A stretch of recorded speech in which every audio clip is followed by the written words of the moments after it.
Ćao ekipa, ovo ćemo sad pokazati kako se svira punk and roller od Abergaza. I ono što vam treba je prvo pojačalo, onda kabel koji jedva radi i gitara koja je raštimana. Spojite kabel u pojačalo. Pojačalo ne radi, ali nije u struju upaljeno.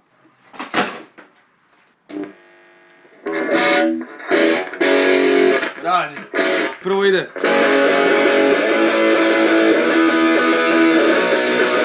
To je prvi krug, drugi krug je.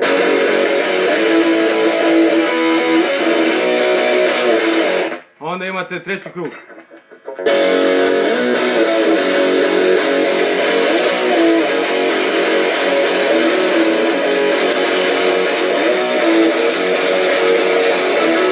Nakon toga onaj dio.